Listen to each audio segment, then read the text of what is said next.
नमस्कार बंधुरा और आज कुकिंग चैनेले आपनादेर सबाइके स्वागत।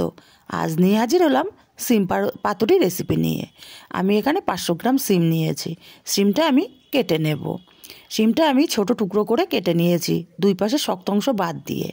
और छोटो सिमगुलो आमी गोटा रेखे दियेछि। एगुलो आमी खूब भालो करे धुए नियेछि। उनुने कड़ाई बसिए गरम करे तेल दिए दिচ্ছি। और तेलटा गरम करे एखाने दिए देब हाफ चामच कालो जिरे और दिए देव एक पेঁয়াজ। पेঁয়াজটা হালকা ভেজে নেব, খুব লাল করে ভাজবো না। 1 থেকে 2 মিনিট আমি পেঁয়াজটা ভেজে নিয়েছি। এবারে দিয়ে দেব কেটে রাখা শিমগুলো।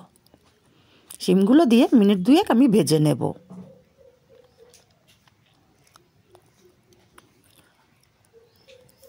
মিনিট 2 শিমটা আমি ভেজে নিলাম। এখন এর মধ্যে দিয়ে দেব স্বাদ মতো লবণ আর দিয়ে দেব সামান্য পরিমাণে হলুদ। এখানে হলুদ খুব বেশি দেওয়ার দরকার নেই। আমি শিমটা আরও 2 মিনিট নেড়ে চেড়ে মিশিয়ে নেব। এই পর্যায়ে লবণ দিলে শিমটা তাড়াতাড়ি নরম হয়ে যায়। আর দিয়ে দিচ্ছি কালারের জন্য একটু কাশ্মীরি লঙ্কার গুঁড়ো। ভালো করে নেড়ে চেড়ে মিশিয়ে নেব, আরও মিনিট 2 ভেজে নেব। আমি মিনিট 2 ভেজে নিয়েছি। এখন ঢাকা দিয়ে দেব 2 মিনিটের জন্য। 2 মিনিট পর ঢাকাটা খুলে নিলাম, আবারও নেড়ে চেড়ে দেব।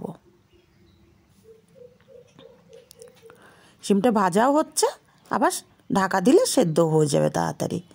ভালো করে মিশিয়ে দিয়ে আমি আবারও মিনিট 3 জন্য ঢাকা দিয়ে দিচ্ছি।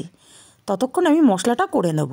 একটা মিক্সার জারে দিয়ে দিচ্ছি 2 চামচ কালো সর্ষে আর দেব 2 চামচ সাদা সর্ষে, দেব 2 চামচ পোস্ত। শুকনো আমি মিক্সার জারটা ঘুরিয়ে নেব। বেশ গুঁড়ো হয়ে গেছে। এখন এর মধ্যে দিয়ে দেব 4টে কাঁচা লঙ্কা আর অল্প জল দিয়ে আমি আবারও ঘুরিয়ে মিহি একটা পেস্ট তৈরি করে নিয়েছি। আর এদিকে আমার শিমটা কিন্তু বেশ ভাজা ভাজা হয়ে গেছে। আমি নেড়ে চেড়ে এর মধ্যে দিয়ে দেব পেস্ট করে রাখা মশলাটা। মশলাটা দিয়ে আমি মিনিট 3 কষিয়ে নেব।